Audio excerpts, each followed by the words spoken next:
Welcome student. आज हम class fourth का एसएसटी का जो चैप्टर नंबर 9 है सॉइल ऑफ इंडिया, इसके बारे में आज अच्छे से हम डिस्कस करेंगे। ठीक है बच्चों, आज इसको हम अच्छे से यहाँ पर समझेंगे। तो इस चैप्टर में क्या है वो सारी चीज़ें हम यहाँ डिस्कस, ठीक है ना। तो सॉइल ऑफ इंडिया मतलब सॉइल का मतलब क्या होता है? मृदा, मिट्टी। ऑफ इंडिया मतलब भारत की, मतलब भारत की मिट्टी के बारे में हम यहाँ पे अच्छे से समझेंगे। क्या क्या पढ़ने जा रहे हैं हम इस चैप्टर में? हम इसमें पढ़ेंगे सॉइल।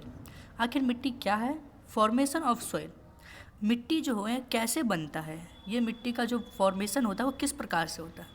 काइंड ऑफ सॉइल, तो हमें पता है कितने प्रकार की सॉइल है, ये चीज़ें हमें डिस्कस करना है। तो जैसा आप स्क्रीन पे देख ही सकते हो कि यहाँ पे दिखाया गया है कि काइंड ऑफ सॉइल के आगे हमें यही पता ही चल जाएगा। यहाँ पे जैसे एक ये हो गया एक सॉइल, दूसरी ब्लैक सॉइल, तीसरी रेड सॉइल, चौथी लेटराइट सॉइल, फिर डेजर्ट सॉइल, फिर यहाँ पे हमें यहाँ पे माउंटेन सॉइल के बारे में पता चलेगा। ठीक है, ये हमें पता चलेगा। तो टोटल कितना है? 1 2 3 4 5 6। कितने प्रकार के सॉइल के बारे में बताया गया मैं? तो 6 प्रकार की मिट्टी के बारे में हमें अच्छे से पता है।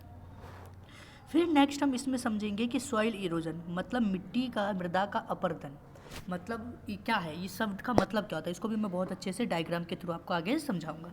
फिर कंजर्वेशन ऑफ सॉइल, मिट्टी जो है हमारा एक नेचुरल रिसोर्स है, बहुत इंपॉर्टेंट, इसीलिए इसको जो है हमें बचा के रखना है, क्योंकि मिट्टी की उर्वरकता, फर्टाइल जो होता है या फिर कई जो ज़रूरत की चीज़ें जो होती हैं मिट्टी को हमें कंजर्व करके रखना है, क्योंकि मिट्टी हमारे लिए बहुत सारी चीज़ों में काम आता है, जो हम अभी डिस्कस करेंगे।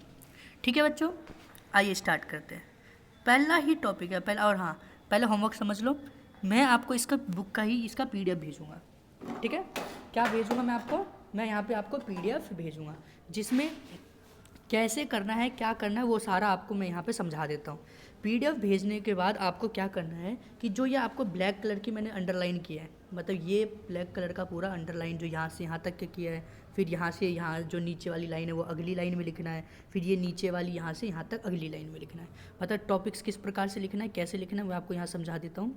ठीक है, पहले कॉपी की नोटबुक होगी, नोटबुक में आप पहले सबसे ऊपर क्या डालोगे? तो सबसे ऊपर आप चैप्टर का नाम पहले लिखोगे, यहाँ पर चैप्टर डालोगे, यहाँ पे चैप्टर, यहाँ पे चैप्टर 9, फिर यहाँ पे चैप्टर का नाम नीचे soil of erosion, soil of India वाला टॉपिक डालोगे, इंडिया। ठीक है, इस तरीके से नाम डाल दोगे। फिर उसके बाद में आप क्या करोगे? फिर उसके बाद में पहला टॉपिक डालोगे आप यहाँ पे, जैसे ये लिखा है सॉइल, तो पहले आप डालोगे सॉइल। ठीक है, फिर सॉइल डालोगे। फिर उसके बाद में आप क्या करोगे? तो उसके बाद में फिर आप पहले ना एक ऐसी लाइन बना के उसके आगे ये जो पहला है soil is an important natural resource, इसको लिख दोगे, पहले ये लिखोगे। फिर उसकी अगली लाइन में फिर आप यहाँ से स्टार्ट करोगे, without soil agriculture will not be possible and plant will not grow. ठीक है, बिना मिट्टी के, ये सेकंड लाइन लिखोगे। फिर उसके नीचे जो सेकंड लाइन के बाद फिर तीसरी लाइन पे लिखोगे आप, soil is the top most layer of the surface of the earth, फिर ये लाइन लिखोगे। फिर अगली अब फिर नेक्स्ट टॉपिक में आप क्या लिखोगे? जब ये पहला टॉपिक खत्म तो नेक्स्ट टॉपिक में फिर यहाँ लिखोगे आप फॉर्मेशन, फॉर्मेशन। ठीक है, इस तरीके से आपको फॉर्मेशन ऑफ सॉइल का यहाँ पे लिख दोगे ये वाला टॉपिक। फिर इसके नीचे क्या लिखना है? फिर इसके नीचे जो मैंने यहाँ पे आपको ये बताया लाइन अंडरलाइन कर रखा है, वो एक एक अंडरलाइन मैंने कर रखा है, उसको पहले लिखना है, फिर नीचे वाली दूसरी अंडरलाइन उसके बाद में, फिर तीसरी वाली उसके बाद में, फिर चौथी वाली उसके बाद में। इसी तरीके का जितना भी मैंने आपको आज का दिया है टॉपिक में, वो सारा यहाँ पर कंप्लीट करना है। ठीक है बच्चों, तो ये तो समझ लिया हमने होमवर्क के बारे में। आइए अब हम इस चैप्टर के बारे में पढ़ते हैं। पहला टॉपिक है सॉइल। आखिर मिट्टी है क्या? तो soil is an important natural resource, natural resource, soil हमारा क्या है? बहुत महत्वपूर्ण नेचुरल रिसोर्स होता है। आखिर ये नेचुरल रिसोर्स क्या होता है? तो इसके लिए मैं आपको बता दूं, नेचुरल मतलब होता है प्रकृति, और रिसोर्स मतलब होता है संसाधन। मतलब प्रकृति से जो भी चीज़ें हमें प्राप्त होती है, जिसे हम नहीं बनाते हैं, प्रकृति हमें खुद देती है, उसे हम नेचुरल रिसोर्स कहते हैं। ठीक है बच्चों, तो आपको पता चल गया कि आखिर नेचुरल रिसोर्स क्या होता है। तो मिट्टी भी जो है हम नहीं बनाते हैं, आप मिट्टी बनाते हो, कोई मिट्टी बनाता नहीं, ये अपने आप बनती है, ये प्रकृति के द्वारा बनाई जाती है, इसीलिए हम इसे नेचुरल रिसोर्स कहते हैं। और ये हमारे लिए बहुत महत्वपूर्ण है। नेचुरल रिसोर्स क्यों बोलते हैं? क्योंकि संसाधन मतलब कि जिससे हमें फ़ायदा होता है, या जिससे हमें जिस चीज़ों का हम इस्तेमाल करते हैं, जो हमारी ज़रूरतें पूरी करते हैं, उसे हम रिसोर्स कहते हैं। तो जो सॉइल है तो वो नेचुरल है, मतलब नेचर ने प्रदान किया है, और एक वो रिसोर्स है क्योंकि सॉइल जो है हमें हेल्प करता है, हमारे लिए बहुत संसाधन है, वो हमारे लिए बहुत ज़्यादा ज़रूरी है। जैसे आप कहीं पर रहते हो तो अपना घर बनाते हो तो मिट्टी के ऊपर ही बनाते हो ना, ज़मीन पे ही तो बनाते हो ना। आपको खेती करनी होती है तो आप ज़मीन का इस्तेमाल करते हो। आपको जो भी कार्य करना होता है तो हम ज़मीन पे ही तो करते हैं ना, मिट्टी पे करते हैं। तो इसलिए जो मिट्टी जो है हमारे लिए बहुत महत्वपूर्ण संसाधन होती है। Without soil agriculture will not be possible and plant will not grow. अब बताओ, बिना मिट्टी के जो है हम खेती नहीं कर सकते, क्योंकि खेती तो मिट्टी में की जाती है, तो हम खेती भी नहीं कर सकते हैं। और कोई भी पेड़ पौधे जितने हैं बिना मिट्टी के जो है वो बड़े भी नहीं हो सकते हैं। ठीक है, ये चीज़ें हमें देखने को मिलता है। नेक्स्ट देखो, soil is the, next underline कौन सी की गई है मैंने, soil is the top most layer of the surface of the earth. मतलब क्या है, सॉइल जो होता है वो top most layer of the surface of the earth होता है। मतलब मान के चलो एक डायग्राम, वैसे तो आप बड़ी क्लास में सीखोगे लेकिन अभी थोड़ा सा मैं समझा देता हूँ। ये हमारी पृथ्वी है, ठीक है। हमारी पृथ्वी के जो ऊपर का हिस्सा, जो ये वाला हिस्सा आपको दिख रहा है, ये ऊपर का हिस्सा, ये हिस्सा, यही मिट्टी होती है। ये क्या होती है, ये मिट्टी होती है। ये हमारा जो हिस्सा होता है ये सॉइल होता है। क्या होता है, ये हमारा हिस्सा सॉइल होता है। इसके अंदर जो हमारे पृथ्वी के अंदर फिर दूसरा जो आता है वो हमारा क्रस्ट होता है। तो क्रस्ट की जो ऊपरी परत होती है वही सॉइल होता है, ठीक है। फिर नीचे हमारा क्रस्ट होता है, फिर उसके अंदर जो होता है वो हमारा मेंटल होता है, वो मेंटल होता है, और बीच में जो होता है वो होता है कोर। बीच वाला क्या होता है, कोर। तो हमारी पृथ्वी इस तरीके से बनी हुई है, ठीक है। हम सब लोग कहाँ रहते हैं, तो हम सब लोगों को आपको पता ही होगा कि हम सब जो लोग हैं हम वो यहाँ ऊपर रहते हैं। हम पृथ्वी के अंदर नहीं रहते, हम पृथ्वी पे रहते हैं, पृथ्वी पर रहते हैं, ठीक है। पृथ्वी के अंदर नहीं रहते, क्योंकि पृथ्वी के अंदर तो सारा मिट्टी है, इसके पत्थर है और कई सारे पदार्थ हमें देखने को मिलता है। हम मिट्टी इसके अंदर नहीं रहते, ये तो एक पूरा बक्से की तरह है। हम जैसे अपनी बक्सा है, इसके हम ऊपर रहते हैं, हम इसके ऊपर रहते हैं। हम कहाँ रहते हैं, इसके, हम इस मिट्टी के ऊपर रहते हैं, ठीक है। ये जो इलाका जो हम देखते हैं यहाँ हम रहते हैं, ठीक है बच्चों। और इसके अंदर चीज़ें क्या होती है, तो इसी के अंदर हमें यहाँ पर देखने को मिलता है। क्या देखने को मिलता है, तो हमें वो सॉइल और डिफरेंट टाइप के जो है हमें मिनरल्स एंड रॉक्स देखने को मिलते हैं। आया समझ में। तो ये हमने तो यहाँ पर समझ लिया आखिर कि सॉइल जो है वो पृथ्वी के सबसे ऊपर की लेयर होती है, सबसे ऊपर की परपटी होती है। नेक्स्ट हमारा टॉपिक है फॉर्मेशन ऑफ सॉइल। नेक्स्ट हमारा टॉपिक कौन सा है, formation of soil. The crust of the earth is made up of rock. मतलब हमारा जो क्रस्ट, मैंने आपको बताया ना, अभी मैंने आपको एग्जांपल दिया था कि जो हमारा पृथ्वी है, तो पृथ्वी के जो ऊपर बाहरी वाली, पृथ्वी के जो बाहर के परत को क्या बोलते हैं, इसको क्रस्ट बोलते हैं। क्या बोलते हैं, क्रस्ट बोलते हैं। और मैंने आपको बताया क्रस्ट के भी ऊपर, मतलब ये जो क्रस्ट है, लेकिन इसके ऊपर भी, इसके ऊपर जो है एक और पतली सी परत होती है, लेयर होती है, जिसे हम सॉइल कहते हैं, जिसे ऑयल, क्योंकि सॉइल तो सबसे ऊपर होता है, सॉइल के नीचे क्या हुआ, क्रस्ट होता है। और ये जो क्रस्ट होता है ये किससे बनता है, तो यही क्रस्ट जो होता है पूरे पत्थरों से मिलकर बना होता है। ये क्रस्ट किससे मिलकर बना होता है, तो क्रस्ट हमारा जो है वो सारा पत्थर से मिलकर बना होता है। और इसी पत्थर के छोटे छोटे कण टूटने के बाद जो होता है वो मिट्टी ही बनाते हैं, ठीक है। जैसे मान के चलो ये पत्थर है, पत्थर के ऊपर पानी लग रहा है, हवा लग रहा है, ठीक है, बर्फ़ लग रहा है, किसी भी कारण से क्या होता है उसको पत्थर जो होता है उसके छोटे छोटे टुकड़े होते रहते हैं। जैसे ये पत्थर है, इसके ऊपर हवा आ रही है, हल्का हल्का इससे टकरा रही है, यहाँ आप मान लो पानी लहर जो है, लहर आती है, लहर टकराती है, तो इसके छोटे छोटे कण जो हैं इस तरीके से टूट जाते हैं। किस तरीके से, जैसे हम यहाँ पर देख लेते हैं, ये इधर से आ रहा है, हवा आ रहा है, नीचे से पानी आ रहा है, या बर्फ़ कुछ भी आ रहा है, ठीक है, इस तरीके से यहाँ पे, ठीक है, आ रहा है, चाहे यहाँ से आ रहा है। धीरे धीरे क्या होता है, इसको ना छोटे छोटे टुकड़े टूट जाते हैं और वही चल के आगे चल जाते हैं और वो धूल कण के रूप में जब मिट्टी का निर्माण करते हैं। तो टूटने की प्रक्रिया वेदरिंग होती है, वो तो हम आगे चलो पढ़ेंगे, अभी नहीं समझते।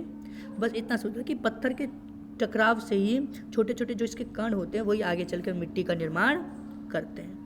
किसका निर्माण करते हैं, मिट्टी का निर्माण करते हैं। द हीट एंड कोल्ड जो होता है gradually break up the upper layer of the rock. जो पत्थर की जो ऊपरी परत होती है उसको गर्म से या ठंडे जो से क्या होता है उसको थोड़ा थोड़ा टूटना लगता है, चाहे पानी हो चाहे कुछ भी हवा हो, इससे टूटने लगता है और फिर वो छोटे छोटे पार्टिकल्स में बन जाता है और वही पत्थर का रूप धारण कर लेता है।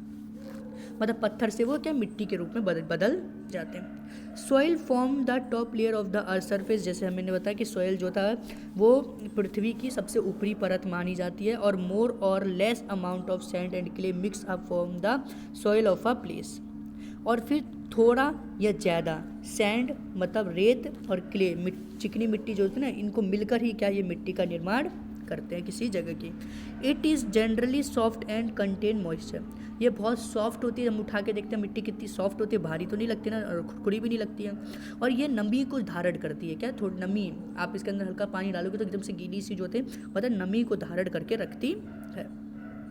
Rainfall and wind spread soil over wild area, जैसे मान के चलो हम देखते हैं ना गाड़ियाँ चलती हैं तो यहाँ जो मिट्टी होता है, हवा चलती है या पानी आता है तो एक जगह की मिट्टी को दूसरी जगह पर उड़ा कर ले जाती है। इसी उड़ाने को लेके जाने को ही प्रक्रिया को इरोजन कहते हैं, इसी को इरोजन कहते हैं यहाँ पे, ठीक है। इरोजन हमें देखने को मिलता है इसी प्रकार, मतलब एक जगह की मिट्टी को उठाकर दूसरी जगह तक हवा चाहे पानी ले जाती है तो इस ले जाने प्रोसेस को ही इरोजन कहा जाता है। और सॉइल इरोजन क्यों बोलते हैं, क्योंकि ये मिट्टी को ले जा रही है, किसको ले जा रही है, मिट्टी को ले जा रही है, इसलिए हम इसे सॉइल इरोजन कहते हैं। फिर देखने को मिलता है कि इसमें ये जो बनने का जो प्रक्रिया होती है, मिट्टी बनने की जो प्रक्रिया होती है पूरी, इसमें कई 100 सालों लग जाता है, कई हज़ारों सालों लग जाता है, क्योंकि हमें दिखता नहीं है। अभी देखो मैं अगर मिट्टी उड़े तो क्या कोई नई ज़मीन बन जाएगी, नहीं बनेगी। इसमें जो है बहुत लंबा समय लगता है, बहुत लंबा, बहुत हज़ारों साल लग जाते हैं इस प्रोसेस में चलने में, ठीक है बच्चों। अब देखो काइंड ऑफ सॉइल देखना है। The soil in India can be classified into the following types: the alluvial soil, the black soil, red soil, laterite soil, desert soil and mountain soil, जो हमने अभी पीछे के पढ़ा था। मतलब कई प्रकार, ऐसा तो नहीं कि हर जगह मिट्टी एक ही जैसी होती है। हमने देखा रेगिस्तान की मिट्टी अलग होती है, हमने देखा जम्मू कश्मीर में मिट्टी अलग होती है, दिल्ली के अंदर मिट्टी अलग है, पंजाब के अंदर मिट्टी अलग है। तो मिट्टी जो होती है वो कई प्रकार की होती हैं। अब इन्हीं चीज़ों को हम यहाँ पर समझेंगे। देखो एलुवियल सॉइल क्या होता है, तो ये हम देखते हैं हिमालय रिवर्स जो होती है, और रिवर जो होता है दक्कन प्लेटू से जो है आती है, तो वो लार्ज क्वांटिटीज़ में, मतलब बहुत अधिक मात्रा में क्या है वो पानी, मैंने क्या बोला था कि मिट्टी को पानी और हवा अपने साथ लेकर आती है। पानी जो पानी के अंदर भी छोटे छोटे मिट्टी, आप कहीं देखो समुद्र किनारे गए हो तो रेत देखने को मिलता है ना, बालू, जैसे यमुना किनारे आपके यहाँ पे जो है यमुना नदी जो आपको देखने को यहाँ मिलता है, इसी नदी के किनारे जो आप देखो रेत देखने को मिलता है कि नहीं मिलता है रेत। तो इसी रेत रेत कहाँ कौन लेके आता है, ये रेत को तो पानी ही लेके जो है वो सतह पर जो है फेंकती है, जिसे रेत बनता है। तो क्या होता है, मिट्टी ये पानी लेकर आती है, तो क्या देखने को मिलता है यहाँ मतलब पानी जो है मिट्टी लेकर आती है। तो हिमालय रिवर है, जब वो आती है तो अपने साथ जो है छोटे छोटे मिट्टी के कण भी बहुत सारे लेकर आती है, और sand and silt and deposit them over there banks, this is called alluvium. और वो अपने किनारे के आसपास जो है इनको जो है डिपॉजिट, इनको क्या करती है ये वहाँ पर लाकर रख देती है, ठीक है। पानी अपने साथ लाती है और वहाँ पे जो है हमें किनारों में ये देखने को मिलता है। इन्हीं किनारों पे जो ये मिट्टी होती हैं, इन्हीं मिट्टियों को क्या कहा जाता है, इन्हीं को ही एलुवियल सॉइल कहा जाता है। इन्हीं को क्या कहा जाता है, एलुवियल सॉइल कहा जाता है।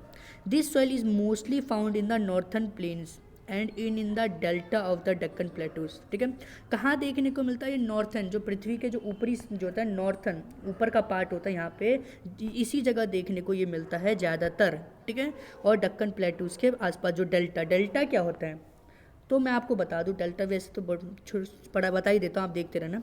डेल्टा क्या होता है, तो हम देखते हैं ये नदी जो जाती है, नदी के अंदर जो छोटी मोटी नदी का पानी जो नहीं मिल जाता है, छोटी पानी मिलती है, फिर ये यहाँ से इधर जाती है, ये चारों तरफ जो आकर मुड़ जाती है, मुड़ जाने के बाद यहाँ पे जो है कुछ मिट्टी के रेत ला कर रख देती है, मिट्टी ला कर रख देते हैं। तो इस पूरे एरिया को ही डेल्टा कहा जाता है, पूरे एरिया को ही क्या कहा जाता है, डेल्टा कहा जाता है।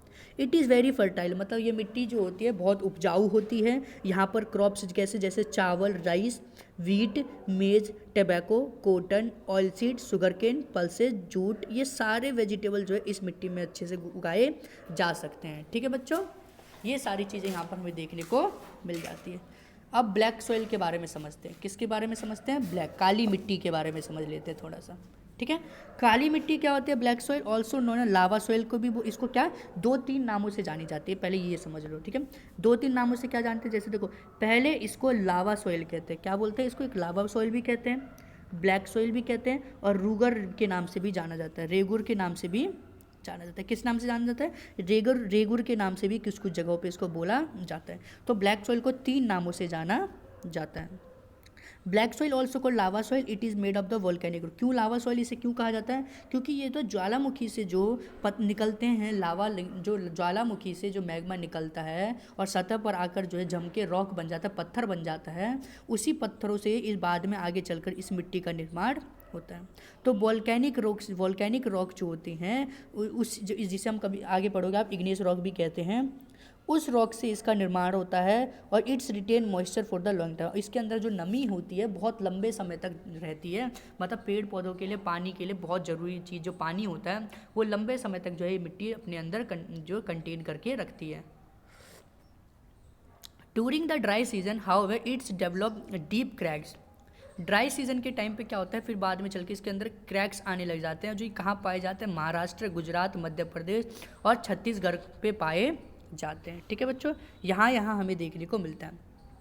Cotton grow well in this soil, cotton जो होता है वो अच्छे से इस मिट्टी में बहुत अच्छे से उगाया जा सकता है। और जैसे मैंने बताया कुछ जगहों पे इसे रेगुर सॉइल के नाम से भी जानते हैं।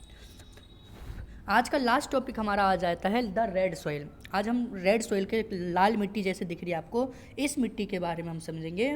The red colour soil is found in the Deccan plateaus में, जो दक्षिण के पठार होते हैं, वो दक्षिण के भारत को जो आप नक्शा देखोगे, भारत का ये नक्शा देखोगे तो यहाँ पे जो दक्कन के प्लेटूज हमें देखने को मिलते हैं, उन्हीं प्लेटूज के आसपास जो है ये हमें देखने को मिलते हैं। It is found in the area when the north western parts में भी ये हमें देखने को मिलता है। इट इज़ फुल ऑफ, इसके अंदर सैंड और क्ले जो होती है बहुत अच्छी सारी पाई जाती हैं। इसकी जो ये मिट्टी होती है लो फर्टाइल होती है, मतलब इसके अंदर उपजाऊ बहुत कम होता है, मतलब पेड़ पौधों के लिए या खेती के लिए बहुत कम होता है ये। इसी वजह से ये जो होता है ज़्यादा दिनों तक इसके अंदर अपने पानी सूख कर नहीं रख पाता है। और इसीलिए जो होता है यहाँ पे मेज़, मिलेट, ऑयल सीड्स, टबैको जो है यहाँ पर उगाए जाते हैं। ठीक, एक और मैं बता दूँ, द रेड सॉइल जो होता है इसका रेड कलर क्यों बनता है? क्यों? क्योंकि देखो red soil is red colour due to क्या, due to the pressure of iron in its. क्यों? प्रेजेंस ऑफ, क्योंकि इस मिट्टी में थोड़ी सी आयरन की मात्रा होती है। किसकी मात्रा होती है? लोह की मात्रा होती है, आयरन की यहाँ पर मात्रा होती है, इसीलिए इसे हम रेड सॉइल कहते हैं। आयरन के छोटे छोटे कण यहाँ पाए जाते हैं, इसलिए जब देखते हो ना आयरन में जंग लग जाता है तो वो लाल कलर का हो जाता है। उसी तरीके से यहाँ पर इस रेड सॉइल में आयरन जो है पाए जाने के कारण से यहाँ की मिट्टी में रंग लाल होता है। ठीक है बच्चों, तो इस तरीके से आज हमने बहुत अच्छे से टॉपिक पढ़ लिया। नेक्स्ट टॉपिक में हम क्या पढ़ने जाएंगे? तो नेक्स्ट टॉपिक हमारा बचेगा laterite soil, desert soil, mountain soil, soil erosion and conservation of soil. तो आधे टॉपिक आज हमने पढ़ लिए और आधे टॉपिक हम नेक्स्ट क्लासेस में पढ़ के ये चैप्टर अच्छे से हमारा क्लियर हो जाएगा। होमवर्क करना मत भूलना, सैटरडे को मैं ये चेक करूँगा। ठीक है बच्चों, तो मिलते हैं हम अपने नेक्स्ट वीडियो में।